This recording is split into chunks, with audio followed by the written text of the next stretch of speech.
now telling me right now. Arikuya kukumbara kwere Genesaret. Arikukutaverera Pauli. Uri pamadzibaba. Joshua achiti budamo. Ndakakumirira.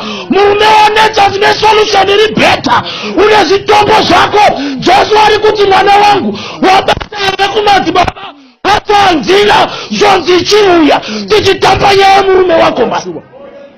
Kesi ya Peter akatichi. Asaba bazinzi bakawuya nekapa. Yes. Anachikwa rutawa rweho. Nokuti bakanga basiri kure nedika. Asima kubita nenge basana mali. Baba. Sino wakati wachisika panyika. Baba. Akaona moto wa masimbe. Baba. Besane hole. Haya. Kwa msoro pechiko. Umuri pae.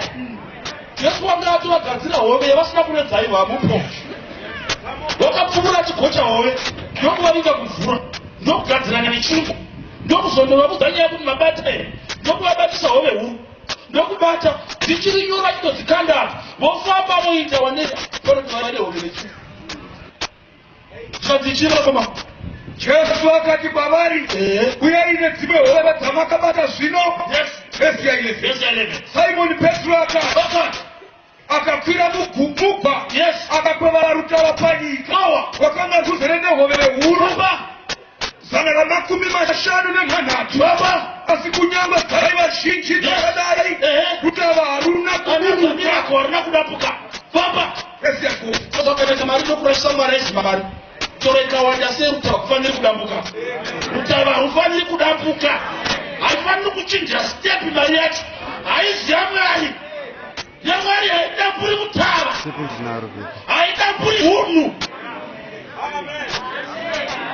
Yamwari nekakutumisa mota uchipidza chembere mberi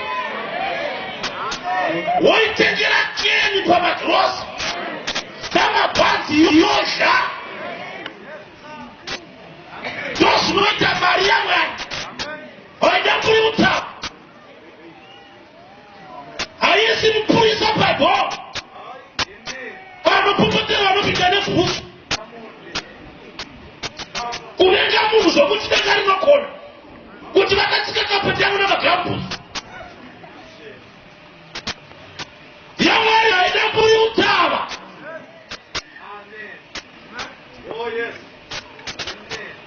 yamwari mari haiti mavana taashaka zvokuti mavhuruna mugoti pakubika yamwari inoti garai tidingezve haida kuri utava imari inoti vana vakavachagoni kuti mbuya mamukasei haidamburi hunu yamwari haisungisi shingara madhirati usina kutosunga shingaro mukutopa vamwene